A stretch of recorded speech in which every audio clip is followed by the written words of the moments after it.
qanday kitoblarni o'qishlarini tavsiya sifatida bersangiz kuzatuvchilarga nutqlarini rivojlantirishlari uchun, salohiyatlarini rivojlantirishlari uchun. Birinchisi, kitob ko'p o'qisin. Yaxshi kitobni qayta-qayta o'qisin va o'qiganda ham iloji bo'lsa bo'g'inlab o'qisin. Bo'g'inlab o'qisa 10 yillar tepaga chiqib chiroyli bo'lib, keyin tezroq bo'g'ilmaydigan bo'lishsin, keyin bo'g'illanganlar bilinmay qoladi. O qadar tez bo'g'ilmaydi va bahonada so'zlar butun chiqadigan bo'lib qoladi deb o'ylayman.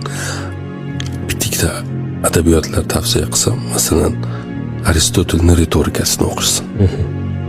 Joseph Campbell'ni Qahramonning 1001 yuzi degan asari bor.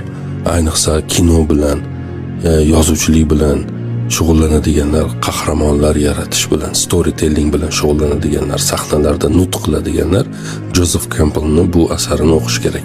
O'zbek tilida bormi bu? O'zbek tilida yo'q. Aristotelning ritorikasi bor. Uchinchisi, Umberto Eco'ni ilmiy ish qanday yoziladi? Buni bizning sohamizdagilar yaxshilab o'qisin. Nega